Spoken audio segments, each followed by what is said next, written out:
none of this actually matters, because the point that Wes Huff makes, as he says in this video, it's called like Wes Huff is lying, like they accuse Billy Carson. Billy Carson level bull crap lie. It's just like getting it flatly wrong. It's saying that this is squarely within his expertise, paratextual features of New Testament documents, and yet he's managed to make a genuinely, to me, unfathomable blunder. Yeah, it seems like a big mistake. But it's about to get worse. Nowhere else do the copyists of Vaticanus leave any other blank columns in the New Testament text. So Alex O'Connor calls out Wes Huff because of the remarks he made on the Gospel of Mark. So we're going to be reacting to his video, but then Wes Huff responds. I think that's very important to take note of. With his own video regarding Mark. So let's get right into it. This is absolutely amazing, super, super interesting. Here we go. Wes Huff made a response video like on Instagram and said, so this is partly true, but mostly false. And he basically goes in to debunk the claim. So the first thing Wes Huff says is like, the resurrection is still narrated because, like I just said, it still says, go ahead and he'll be there in Galilee. That is something that Gnostic Informants said on the show. So like, okay, but Wes is just working off like an Instagram reel, so he doesn't know that. But then Wes says, it is true that our earliest manuscripts don't contain the long ending of Mark, but there's a really interesting feature about them, and maybe you can pull this up actually, right? So this is a blank document. So Wes Huff, in response to Gnostic Informant, says, but there is an interesting feature. There is an interesting feature of Mark's Gospel, which we only see in Mark's Gospel, which is that in Codex Vaticanus and in Codex Sinaiticus, it does have the short ending of Mark, but there's this big intentional gap that's left at the end of Mark's Gospel. Right? Now, why would they leave a huge gap at the end? Well, because they knew that there was more material. They just didn't include it for whatever reason, but they left this gap so that other scholars could come and correct that decision if they decided they needed to. You know what I mean? Yes. You know what I'm saying? Other scholars, though. Yeah, so stay with this. So Wes Huff, you're going to see, he responds, he just made a video. I don't know if it's directly correlating to this video, but he does have some explanations for it. And they don't do it. And I'm pretty sure the Sinaiticus Bible, they don't, for whatever reason in Mark, they don't continue on the next book of the Bible, or like Luke or whatever. Mark said, so Wes Huff says, look, in Mark's Gospel, can you go back to the other image? So in Mark's Gospel, we've got this big gap at the end. And he says, and this is a feature that's unique to Mark's Gospel. Crucially, we don't see this in any other Gospels. That's what he says in the video. Now, okay, that's a pretty good explanation, right? It's like, okay, yeah, sure, there is a missing long ending of Mark, but because he's left this big intentional gap, we know that he at least knew that it existed. So it wasn't something that was just made up later. It still existed at the time. He just didn't include it in this codex for whatever reason, but he knew it existed because he left the big gap. But if they, I actually do want to go into this. What I was thinking, maybe I'm overthinking this. But if they leave it blank for other scholars to come in later, you are now letting more time pass and letting people come in who did not necessarily live at the same time as that witness. But check this out. And you'll see in his video, he's claiming that they weren't for sure whether or not this is in the gospel or not. There may have been some writings that's why they left it blank, but they weren't positive. Or maybe when they were writing the Bible, writing the complete Bible, they didn't have those texts yet. None of this actually matters, because the point that Wes Huff makes, as he says in this video, yeah, it does end abruptly and doesn't have the long ending, but it leaves a big gap, which indicates that the author knew there was extra material. And crucially, this is not a feature we see in any other Gospels. Here's the problem with that. This is Codex Vaticanus. It's called like Wes Huff is lying, like they accuse Billy Carson. He's pretty annoyed. I understand why he's angry about this, by the way, and I think you will. I think you will too. But no, but seriously, like I can understand why this was like this is really quite bad. It's got all the information together, so instead of clicking back and forth, we'll just look at the video that they made. But we should play it on mute. Right, so Wes's video has a copyrighted song in the background, so I can't play it, but we want to make sure we have the context. If you hit play on mute, just because I want to show you what Wes actually says here when it goes back. So check it out. Earliest copies that leave out the longer ending of Mark have an unusual feature. The copies of these earliest manuscripts leave deliberate blank sections. Pause. A feature that we don't... Go back. All right, go back about 5 I got to read seconds. this. You want me to read it in his voice? Yeah, sure, go ahead. Yeah. So he's talking here about the versions of the early manuscripts which don't have the long ending of Mark's Gospel. So pop it back. Okay. Best Wes Huff impression. Okay, here we go. The copies of these earliest manuscripts leave deliberate blank sections, a feature we don't find the end of the other Gospels. pause. This is an indication. Oh yeah, carry on. Sorry. Yeah, go ahead. This is an indication that the scribes appear to have been aware of For the material. It's going to. So check it out. Right. So pay attention to what he said there, which is there's an interesting feature, which is that these earliest versions of Mark, missing the long ending, have an unusual feature. They leave a deliberate gap at the end, something that we don't see at the end of other Gospels. And he shows on screen. See, there's 3 on screen here. Yes. Codex Vaticanus, Codex Sinaiticus, and Codex Alexandrineus, I think is how you would say it. Three versions, and as you can see, he's highlighted in a big yellow box the gap where the long ending would go. Okay, so we all clear on what the argument is here. This is probably about to semi blow your mind, but check this out. Okay, so hit Try play. me. So it cuts now to Gnostic Informant, who's basically saying, this is a Billy Carson level bull crap lie. So he's saying that they're aware of extra material. Check this out, ladies and gentlemen. Buckle your seatbelts. It's about to get wacky. Evidence exists, he says. That was a Billy Carson level Bull crap lie. And it's funny. The funny part about So, it is he's skip talking forward a little about bit. the Codex Sinaiticus right now. And you can do this. According to the Sinai Bible. Okay, so you Jesus- can mute this again. Do you mind if I ask a clarifying question? You can mute this now. Just skip forward with the arrows. So check this out. Keep going. One more time. Right, so check this out, right? So, as we established, he thinks that there's a gap at the end of the Mark and Codex Sinaiticus, for example, because they knew that there was extra materials. And crucially, this is something that we do not see at the end of other Gospels. Go back one arrow and hit play. Opinion that I disagree with. This is an objective statement Check it out. that you can go and Codex check for Sinaiticus, yourself. Book of Acts. Here on the screen right now. There's a Here gap. is the Codex Sinaiticus of the Acts. Check it out. Matthew, Luke's Gospel, Matthew's Gospel, Mark's Gospel, John's Gospel. Revelation. All Pause the on, endings go back you and just pause saw, on John. All of them have a There's a lot going on here. You can But we're gonna watch him clarify everything that he believes in. A video just came out about 7 days ago, right around this time that this video came out. put it on mute, but go back. This one right here? No, as in the video. Just go back an arrow or two, but mute the video. So he's showing in Codex Sinaiticus, which remember what has just been said, right? Wes Huff has said that, well, the interesting thing about Mark's Gospel is where they have the short ending, they leave an intentional gap because they know there's extra material.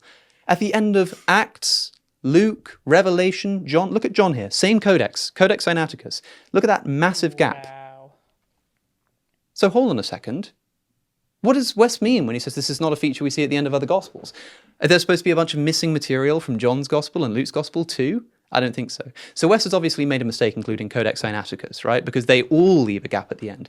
It's probably, is it that there's extra material, or is it just that they've got to the end of the book and want to start on a new page? Is that a better explanation? So so he's messed up the Codex Sinaiticus, but he showed 3 on screen, right?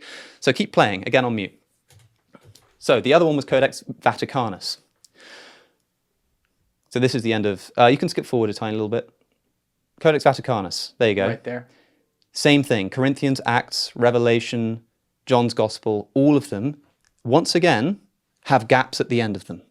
So Wes Huff has said that the only reason why Mark's Gospel has a gap at the end of it is because they knew the long ending existed. But that's not his stance anymore. I mean, he's saying that it could be, and he knows that it's not in the original gospel. Which is strange, though, that he would say that it's in Sinaiticus, all of them don't have it. But he still claims that. So who's right here? Are those videos right? Wes Huff right? We need to get to the bottom of this, for sure. All of the Gospels in that same codex have gaps at the end of it. So you think it's cherry picking, obviously. It's not just cherry picking, it's just like getting it flatly wrong. It's Yeah. saying that, well, we know that they knew of the existence of the long ending of Mark because the scribes left a gap to include that long ending of Mark. And this is a feature. Remember he said this is a feature that we don't see at the end of any other Gospels. You can look up these codexes online and read them. It's like he just didn't even check. Like there's a gap at the end of every single Gospel. Pretty bad, right? I agree, and I think. But you know what? It's about to get worse. Before you tell you how it's going to get worse, I think that this is an unfortunate part of the internet that Wes is going to fall victim to and other guys fall victim to when you're in this response era where you're constantly having to respond because you can't have one thing wrong about your belief system because it could threaten the whole dominoes. As Wes said on your show, sat in this self-same chair that I'm in right now, what is Wes Huff's PhD in? Do you remember? Paratextual features of New Testament manuscripts. I don't even remember. Paratextual features. Paratextual features of New Testament manuscripts, meaning like features. I love Alex so much. He's very detailed, which is good. Greek manuscripts that are paratextual, so not about the content of the text, but stuff to do with the way that the manuscripts are written. You know, like the handwriting, the layout, this kind of stuff. So in other words, this kind of stuff. Like this is squarely within his expertise, paratextual features of New Testament documents. And yet he's managed to make a genuinely, to me, unfathomable blunder. I do not understand how you can make a video where you say that there's a gap at the end of Mark's Gospel in Codex Sinaiticus and Vaticanus, and that's something we don't see in any of the other Gospels.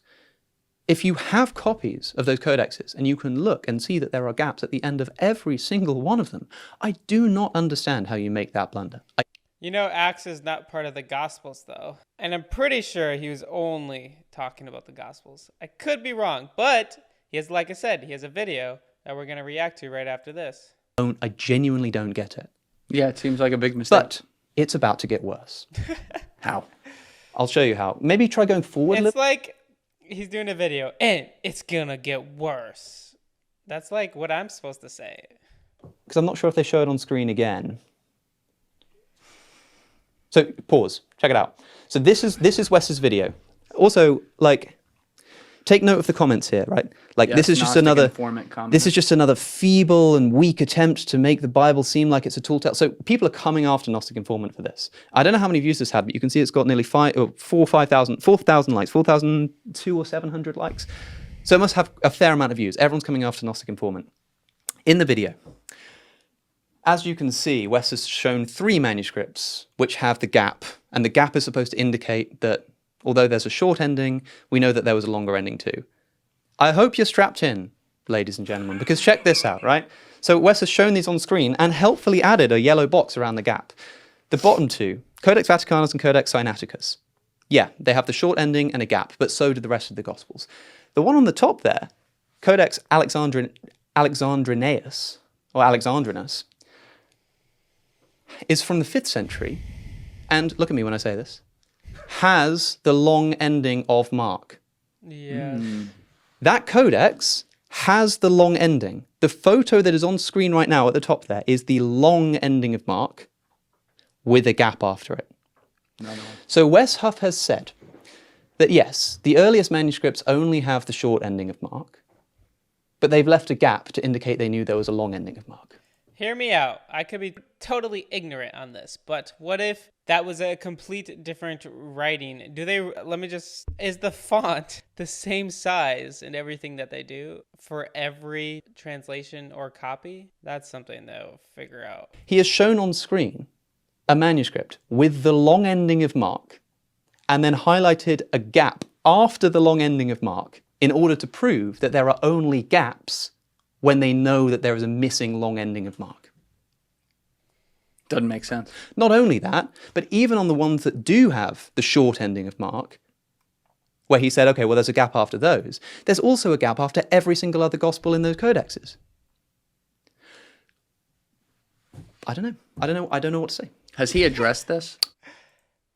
As far as I know, he deleted the video because Gnostic Informant is obviously pretty annoyed about this, and it's just like down the memory hole. No. So, speaking of that, Wes Huff now came up with a video probably after they filmed this, and he responds. So let's get right into it. And so I want to use some of the data that we can draw from both the non-existence as well as the existence of something like Mark 16, 9 through 20 to help you understand and navigate this particular textual idiosyncrasy when it comes to the Bible, because there's a lot of confusion about this particular issue. So first, cards on the table, I do not think Mark 16, 9 through 20 is original. I don't think Mark wrote it, and therefore, I don't think it's inspired scripture. Dang! right there, he admits something crazy right there. Bet you guys didn't think that, but let's continue. It's the majority position of textual scholars who look and analyze the data on this issue.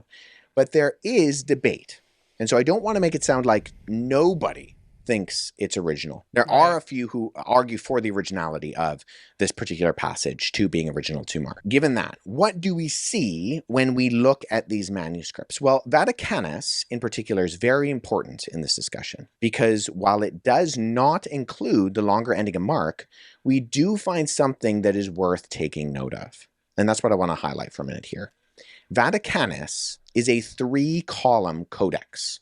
At the end of Mark, we find that scribes leave the 3rd column blank. Nowhere else do the copyists of Vaticanus leave any other blank columns in the New Testament text. So for example, here is the end of Matthew. You can see the scribe finishes the gospel. Okay, so he's talking about Vaticanus, not Sinaiticus. Maybe he completely got those wrong.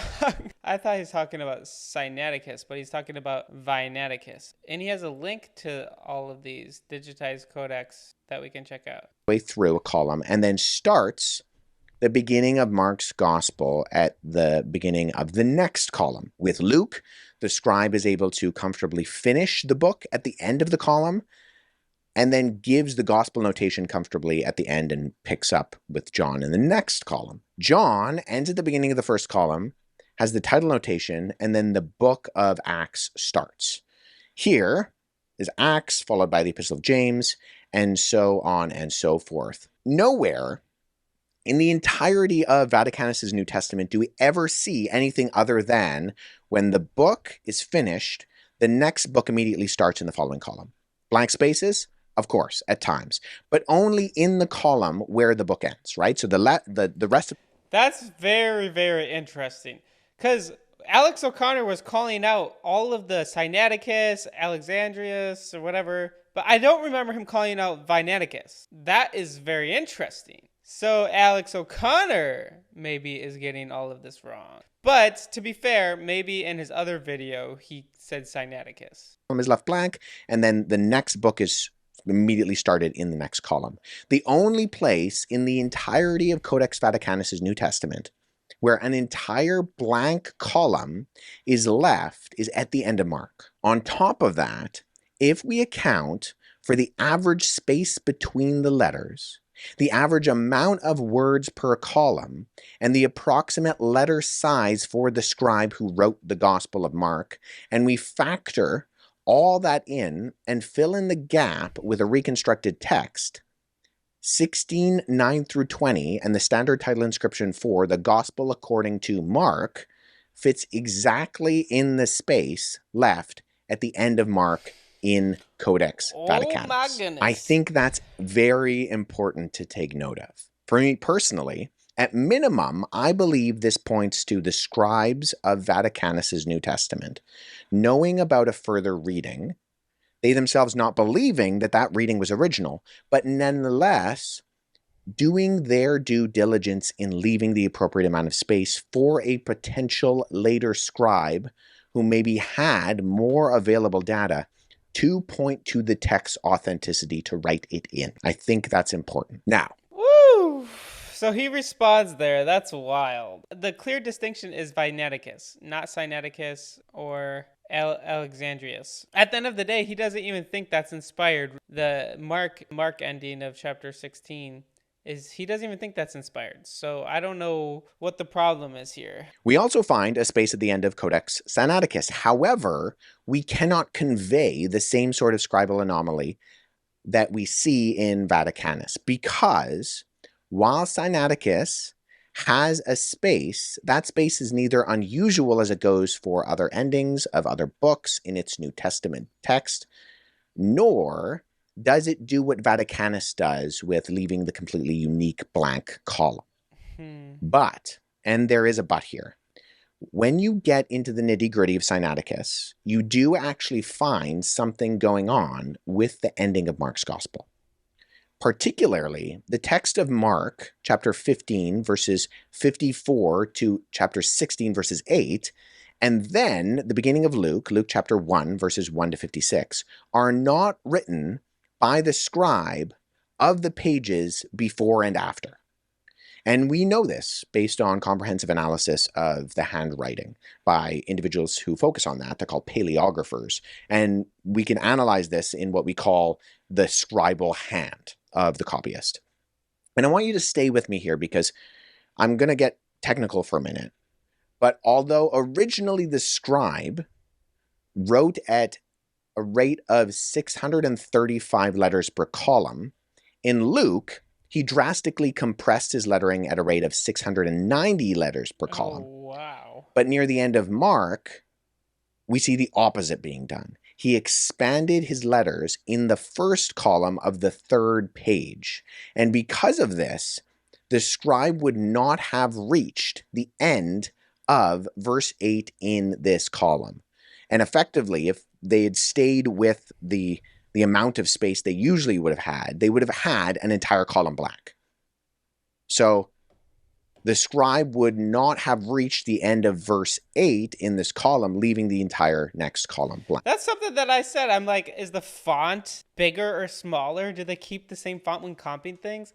That's super crazy to think about. So that's also super, super interesting. But the scribe clearly doesn't want to do that. So he not only expanded his lettering, but also made this decorative scribal marker at the end, what some textual scholars have called distinctively emphatic.